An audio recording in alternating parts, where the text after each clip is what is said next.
Welcome to Comics Bazaar, the channel of comics commentary and arcana.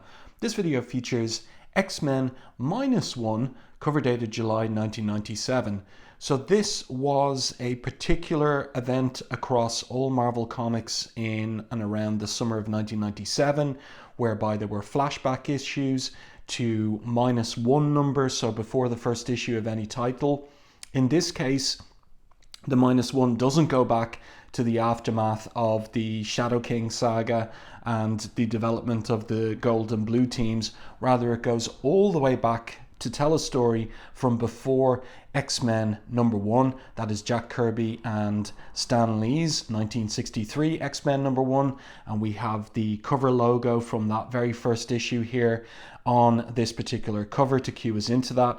And also the artist Carlos Pacheco is doing his best to give us a Jack Kirby imitation, and he's homaging a Jack Kirby drawing of Magneto there. So you really can tell that with the very spread legs there on Magneto, very much a Kirby pose. But most particularly, I like the corner box art. That really feels like Pacheco is doing a pretty decent imitation of Jack Kirby's style. So up there we've got the characters that will feature in this particular issue. We have Magneto, we have Pietro and Wanda Maximoff, Professor X, and this isn't Moira MacTaggert. This will turn out to be Amelia Voigt, of all people. So there's captions here on the cover. Flashback, of course, this is it, the tragic tale of a friendship shattered and a rival reborn. And we have speech balloons, much as you would have done in the 1960s. Eric, please don't do this. So this is Eric Lenscher, not Magnus. It is too late, Charles Xavier, now and forever, I am Magneto. A little note too regarding the cover art is that we have Carlos Pacheco's signature here with a little note, with all due respect. So one guesses that is to Jack Kirby. He doesn't make that plain. But I find it kind of amusing that Pacheco is signing his name on the vertical, let's put it that way, and our Thibert is signing his as well. But Thibert, it makes the way that he's signing his name there, it makes it look as if he's the penciler and Pacheco is the inker. But in any case, it is the other way around. So enough about the cover. Let's open this one. One last note about the cover is notice the coloring. We have flats on this cover, no fancy digital coloring effects, and I like it. So that is also leaning into the old coloring palette of the 60s, 70s and 80s, and I like it. And as part and parcel of that, we have a lot of magenta on this cover. One of my favorite colors from that particular period, and one of the three colors that make up all the others, depending on the percentage and ratio of cyan to magenta to yellow, and so on and so forth. So here we pick up from the end of the previous issue. Bastian has breached the security of the X-Mansion, and he's downloading or he's attempting to crack all of Professor X's secret files on the Mutant Underground and many other files as well. And he is appearing holographically to Xavier, who is imprisoned deep below the ground in a repurposed Hulkbuster base that is now the base of operations for Operation Zero Tolerance. So Bastian here conveying to Xavier, your crusade, your sacred dream, it's over. And now off panel we have a speech balloon and a tale here leading to a very interesting speaker. Over? They gotta be kidding. This is Mighty Marvel, it's never over. As long as we bullpen blister brains can squeeze one more idea out of our little bag of tricks. And now I've got a surprise for you. Next, everything changes. Yeah, so that was the last page of the previous issue, but as I said, we have this flashback event. So now I've got a surprise for you. Turn the page. Who is it? Whoever it is speaking here at the side of a drawing desk. Hey, Carlos, say hello to your fans. And Carlos, it's Carlos Pacheco. Says, geez, they let anybody walk in here. And who is it? It's Stan the Man Lee. and he thinks to himself, I forgot he doesn't know me. I'm Stan the Man Lee, kiddo. And Carlos turns around, you mean there is a Stan Lee? Isn't he a caution? So we get like our kind of like almost trademarked Stan Lee dialogue, banter, and comic wit over the course of these 4 panels. But what I like about this is in this issue, Carlos Pacheco has done his homework. He studied Jack Kirby's layouts from the 60s.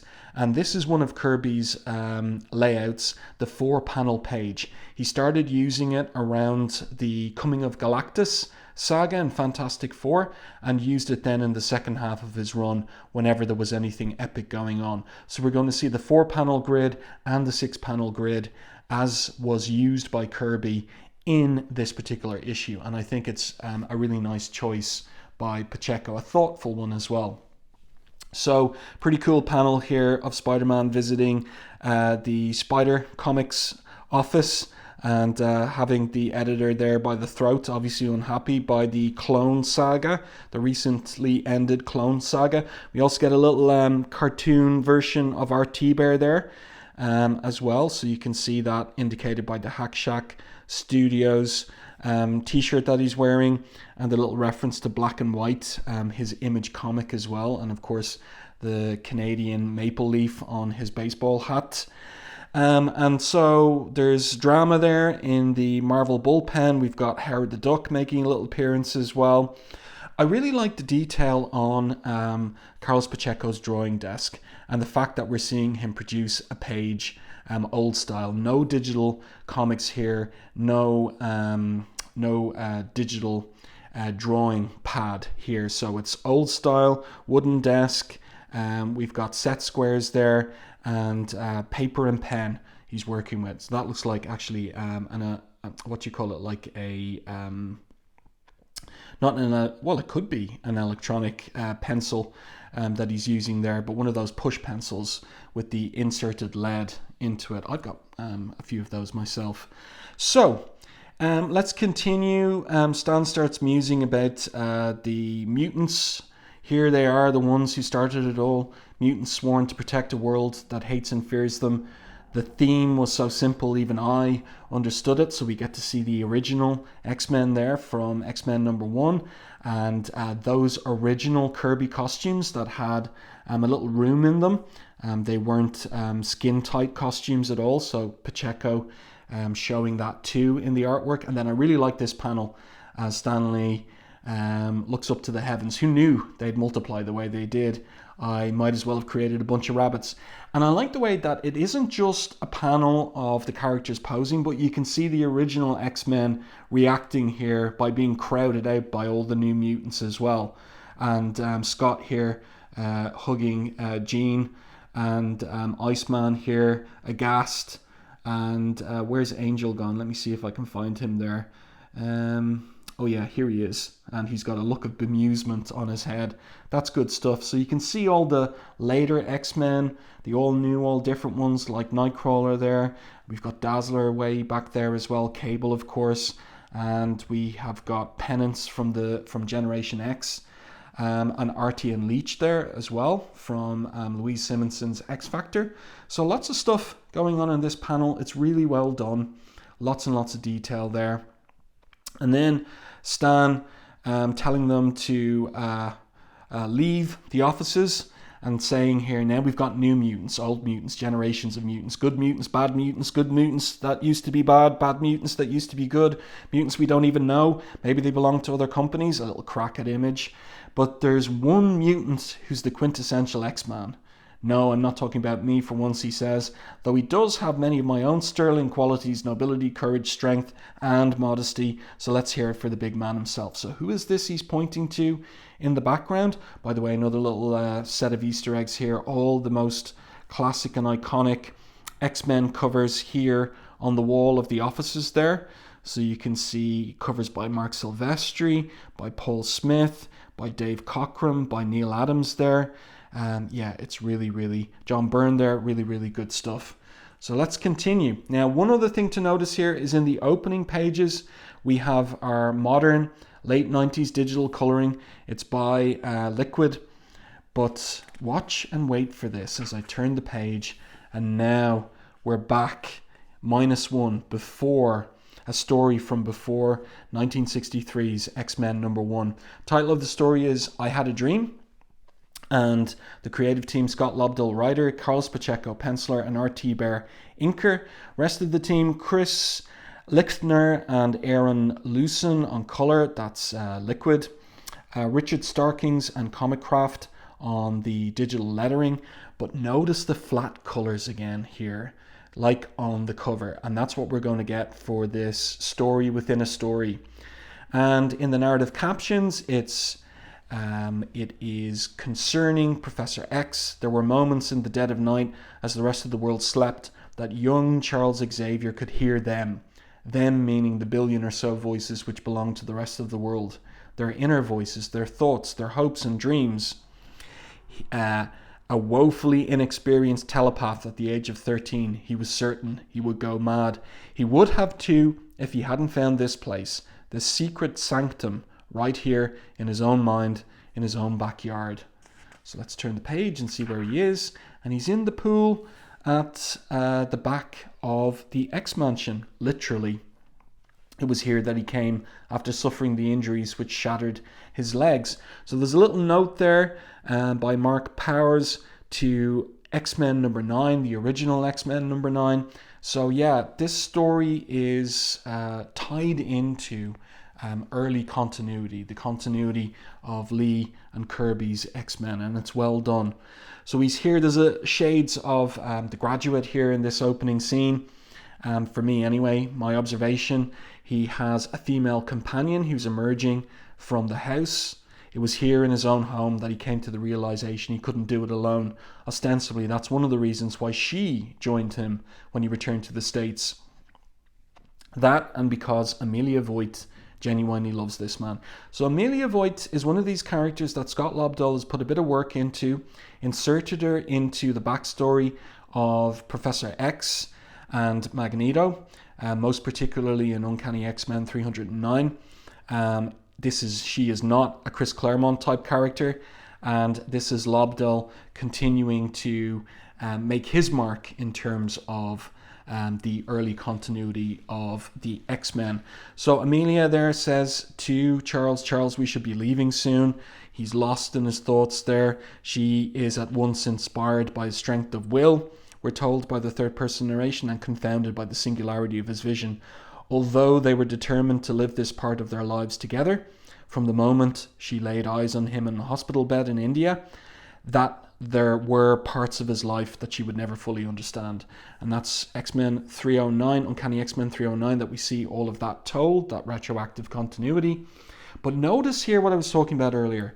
This, in effect, is a 6-panel grid where Pacheco has done what Kirby would do, doubled the panels or joined them into one big panel at the top of the page, at the bottom of the page. Kirby would play around with the basic 6-panel grid format, and Pacheco's doing it here on this page and this page. You can see him varying. Here he's got the middle panel where he has conjoined the two together. Then he's back to a long panel at the top of this page and at the bottom again. But basically the 6-panel grid is what he's playing with. Notice also the flat colors. They look so good. To my eye, I prefer them aesthetically to the fancy effects of the digital coloring that we see at the beginning and at the end of this particular issue. So Amelia's there, sits down and dangles her legs in the swimming pool, and she is trying to get Charles's attention. And he says here, I'm probably the most powerful telepath on the face of the planet, Amelia. Of course I can hear you. So they have a chat. She says, oh, you're in one of those moods again. He responds, what kind of mood would that be? A little peevishly. And so she kind of lightly mocks him. Me big chief mutant, me know everything, me can't be bothered with you, me too busy saving world. And that gets his attention. So he rights himself in the pool. Is that how I seem to you, Amy? Sometimes. She replies to him, I really like the acute angle here on her crossed legs as she's sitting on the side of the pool. That's really, really well done by Pacheco. So she gets into the pool. But I know you don't mean to come across that way, she says. I know your heart's in the right place, Charles, or I would never have left my job at the hospital overseas. There we get the reference to Uncanny X-Men 309. Nice rendering of the back and neck muscles on Professor X there. And so he continues, or sorry, she says here, I'd still be Amelia Vaught, Red Cross nurse, instead of lounging by the pool here in the Westchester mansion. And I'm sure they do a little bit more than lounge by the pool, if you know what I mean. And she continues, but sometimes you scare me, Charles. I came home with you partially because I love you and partially because I was hoping to convince you to give up this nonsense you're planning. So here we're getting down to it. And he replies, trying to prevent the approaching conflict between humans and mutants like ourselves is not nonsense. She says, you're right, it's insane, completely certifiably insane. And he demurs, I disagree, Amy. Insane would be if you and I stayed here in the relative safety of my father's estate and just set to blazes with the rest of the world, if we just waited. So Professor X has a dream. He wants to change the world for the better. With the rise of mutants, he wants there to be peace, full coexistence between humans and mutants. And Amy here, looking a lot like Mary Jane Watson, looks up and she says, waited for what? If we just waited for what? Him, he says as he looks up into the night sky. Let's turn the page here and we get a one-page image of Magneto. And again, it's the Jack Kirby costume. So there's a little bit of give in the costume, just in the way that Kirby drew it originally, not entirely skin tight. Several miles above the earth, declares the narrative caption. As a child, Eric Lensher. So again, this is Lobdell's retroactive continuity, giving Magneto this particular name, which was never there in Kirby and Lee's X-Men, nor in Chris Claremont's. As a child, Eric Lensher also heard voices in the dead of night.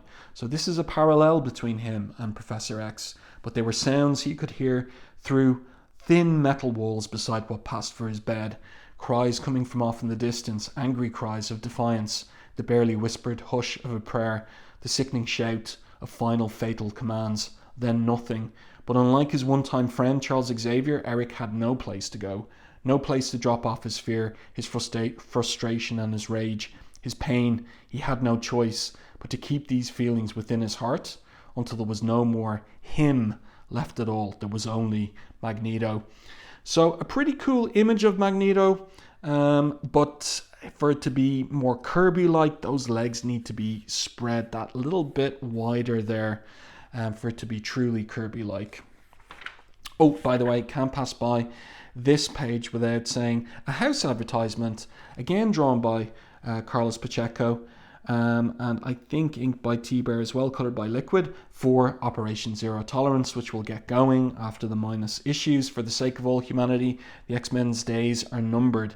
So there we go, and it's going to be told in the pages of X-Men, Uncanny X-Men, Wolverine, and Cable. One other thing I want to note is that they're putting front and center in the house ad the new mutants.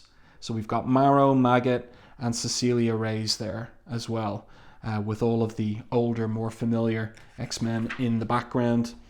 Now, again, you can see here the 6-panel grid on this page, but a little variation here. Again, this is all going back to what Kirby would do.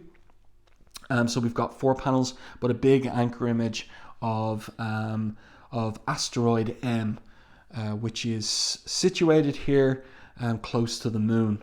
And Magneto's outside working on it, removing some of the asteroid rock.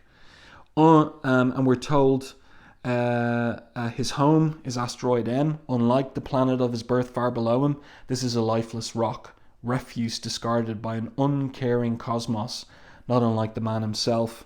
And inside Asteroid M, we have the Maximoff siblings, Wanda and Pietro. And Wanda's saying, he's amazing, brother. It is not enough that he chose to live high above the earth. He had to forge this place with his own bare hands.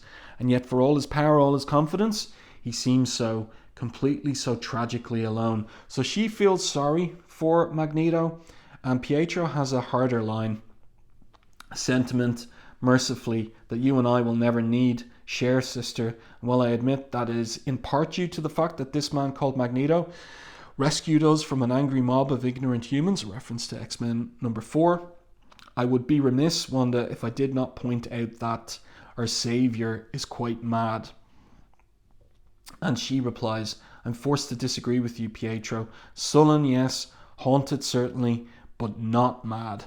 Rather, I feel in many ways all that he has done, all he proposes to do, is a terribly sane response to an insane world. And then off panel, someone hears them. Wanda and Pietro Maximoff. In some ways, you children are wise beyond your years. Who's it going to be? Turn the page. It's got to be Magneto. And there we go. So again, a little variation on the 6-panel grid.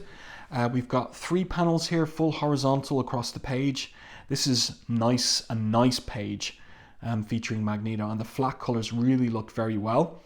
And from this particular kind of top-down angle here, you think that Magneto might be walking on the metallic floor tiles, but it's revealed here he's not. He's levitating. He's walking on thin air using his command of the electromagnetic forces. And it's made plain to us with Pietro's footwear here in the foreground standing on the floor, on the horizon line. Really good stuff. Nice detail on that boot, on those boots that he's wearing. The kind of wrinkle in his socks around his ankle, the ends of his jeans there. So interesting to see Wanda and Pietro in civilian garb, but Magneto dressed in his costume and ready for his mission. So in his speech balloons here, he picks up on the theme of his being mad you say. If only it were as simple as that. As if it were a cloak I could divest myself of, a chalice of bitter wine I might refuse.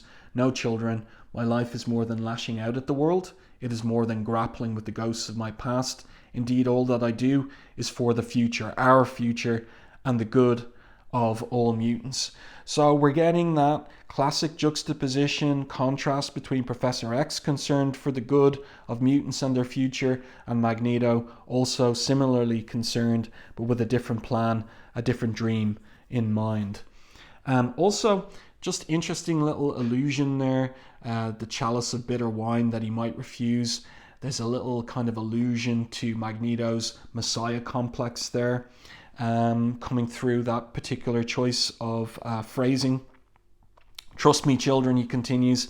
And of course, there's an allusion to the fact that for some time he was considered to be their father, not during this story, but we the readers know this. If there is any pain to be experienced from this day forward, it is to be shared among the foolish and ignorant humans of the planet below. Now, prepare for our departure, he says. We are to be earthbound within the next 10 minutes. So, will Pietro take that sitting down? No. So we get to see him use his mutant power there, his speed power. I've had more than enough of your posturing, old man. I've been effectively using my mutant speed in conjunction with my sister's probability-altering hexes. Okay, so thanks for explaining that to everyone. For several years now, we will not be kowtowing to your attitude of arrogance and condescension. Do I make myself clear, he asks. So Pietro, very brave here, not at all cowed by Magneto. This is a great panel here. Magneto's face in silhouette, just the eyes showing through the helmet. Crystal, he says, now allow me to do so as well. No exclamation points. 10 minutes, he says.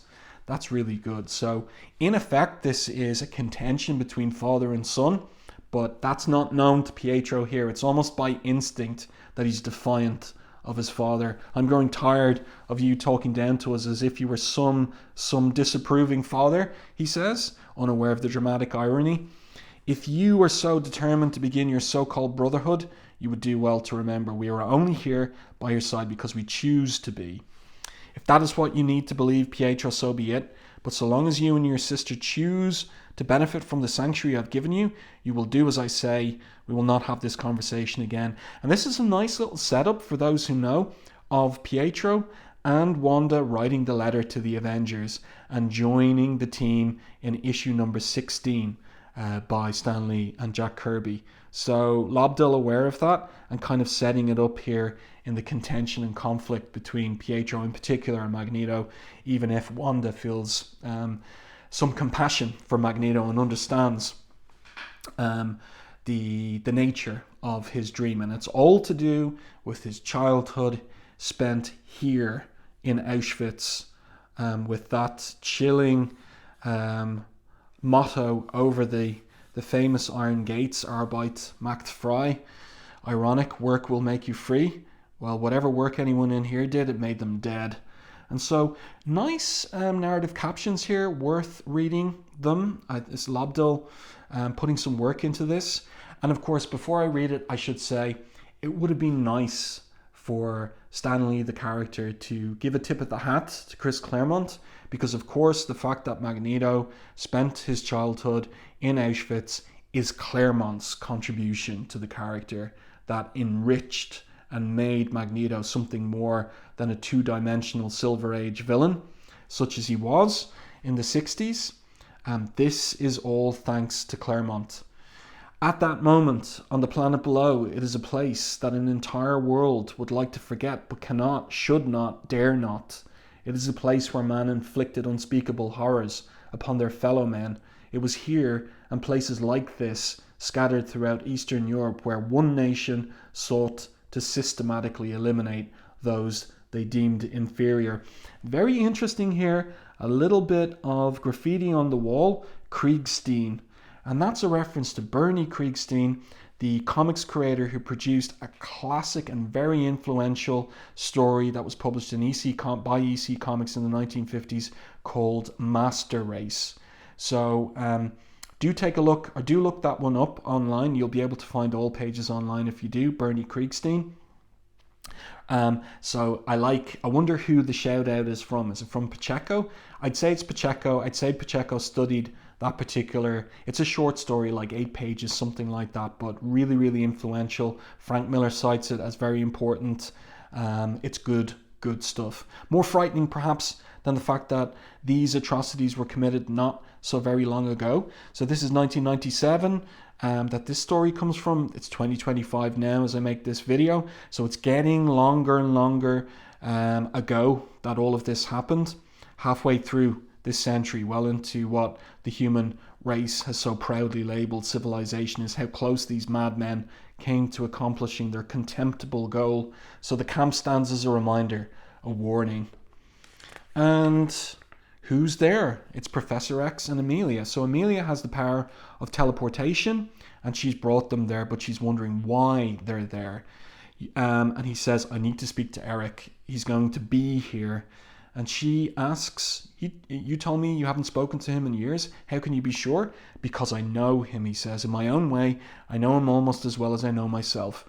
This place, this day, holds a profound significance for him. In so many ways, Eric never truly escaped the death camps which claimed his family during World War II. So this must be the anniversary of Magneto's escape from Auschwitz with his wife. And I'm trying to, his wife's name is Magda, their escape from Auschwitz. Yes, he ultimately fled, but the fact that the conditions here retarded the natural maturation of his mutant powers, that's interesting, meant he was unable to prevent the deaths of those he held dear.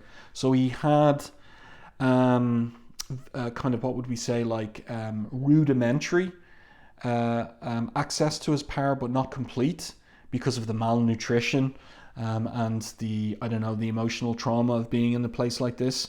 It's interesting to see this kind of an explanation for why he wasn't, as a 14, 15-year-old, able to tap in to his mutant powers and basically wreck the place.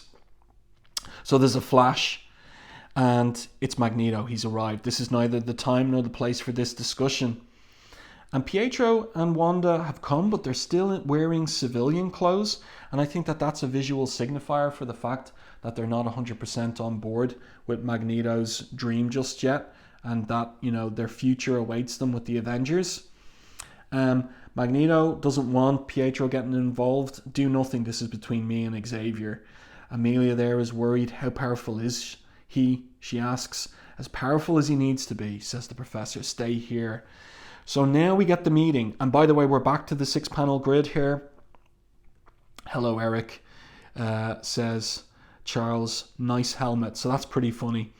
Don't change the subject, Xavier. You do not belong here, says Magneto. And Charles makes his pitch. Nobody belongs here. You know that better than anyone. This place should never have been built. It is a giant scar on the face of humanity, an affront to the very meaning of life itself. But the truth is, its very existence should be enough to steer you from this course you've chosen for yourself. By the way, the last time that they've spoken would be in Uncanny X-Men issues, the story told in Uncanny X-Men 160 by Chris Claremont and Dave Cockrum. You can find my video review of that one in the back catalogue for the channel. Let's get past these advertisements. Here we go. Classic 6-panel grids. No variation for this climactic argument, debate between Magneto and Charles regarding their respective dreams for peaceful coexistence versus mutant superiority for the sake of their future. Magneto asks Professor X, then why? Why don't you understand? I'm doing what I must in order to make sure these atrocities never happen again to anyone. And the professor counters, maybe you will understand that you're so far down the road to becoming what you hate, or can't you see what has happened? What you've allowed to happen to yourself? The path you've chosen, mutant supremacy over Homo sapiens, only ensures that horrible places like this will be built again and again and again. And of course, that is anticipatory of the likes of Project Wide Awake and the road to the dystopian future of Days of Future Past. I like the silent panel here with the two characters facing in opposite directions. Then Magneto exclaims, ha! And what about you, Xavier? He's got a counterpoint. What have you become? The great man who was supposed to lead us all, confined instead to a wheelchair, unable to perform even the most mundane tasks without great effort. And that's a low blow from Magneto, in particular the way that he's placed his hands on Professor X's shoulders there. It's good acting in the art, really good stuff. This is very provocative. I mean, he's really trying to attack Xavier in a weak spot, and so we get a silent panel here. And look at the Magneto with his hands behind his back, lording it over Professor X. I may have lost the use of my legs, Eric, he says, but I still have my heart. The same, I'm afraid, cannot be said for you, old friend. This is really good work by Pacheco of Magneto holding his wrist, his balled fists there I think this is his left hand behind his back and it's in a balled fist and he's holding the wrist there, almost as if he's trying to hold back from maybe striking Xavier in response to what he's just said about him having no heart. Let's continue. So Magneto's had enough debate. Enough, he says, we're wasting each other's time. Would that we could agree to disagree. So he leans down and he picks up some earth from the ground. But that's not going to happen, he continues. I should kill you here and now. You understand that, don't you?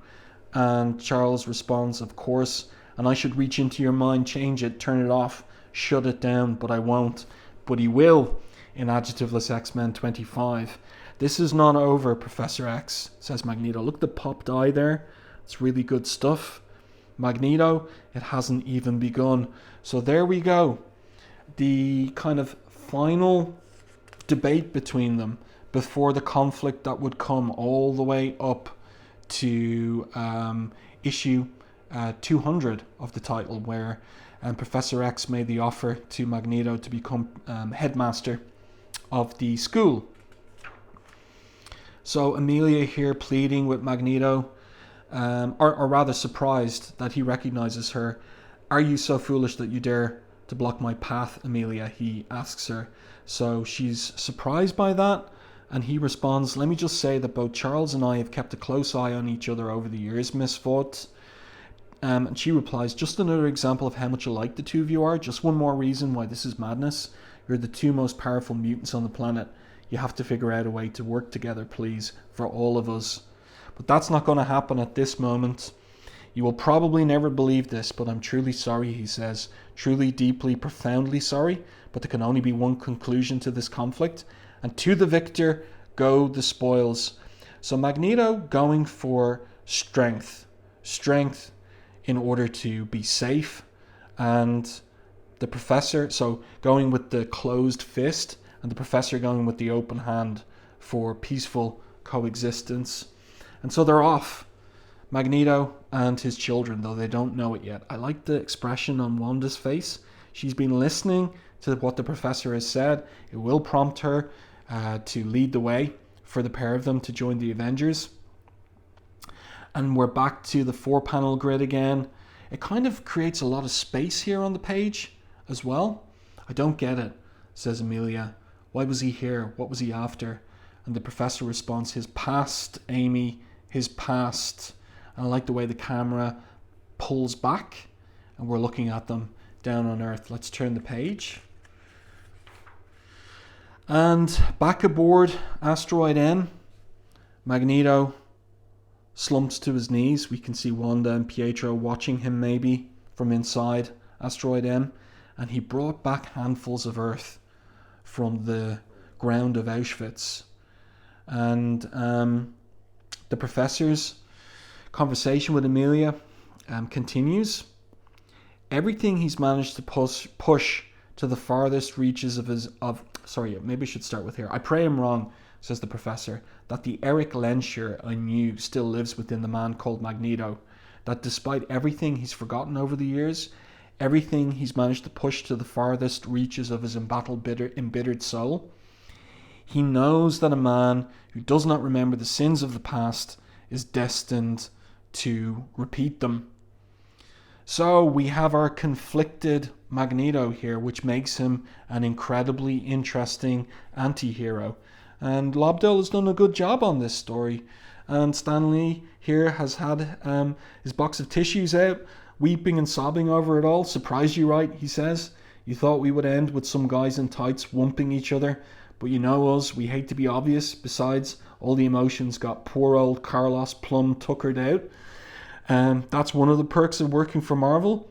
If we let him sleep at this drawing board, lucky guy, says Stan as he puts on his coat. That's nicely done. Nice drawing there. Wish I had a drawing board. Now that's an interesting crack there, possibly, potentially from Lobdell in the script, because of course there's no mention of Kirby in this issue. It's as if Stan Lee's responsible for everything.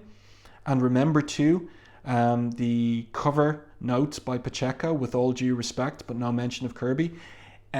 It's because I think the heirs of Jack Kirby, Roz Kirby and her children, were taking Marvel to court at this time for ownership or part ownership of the characters. So Kirby's name is not included here, as it would strengthen their case if it was. So he's kind of erased from this issue and from Carlos Pacheco's note as well on the cover. Intriguing stuff.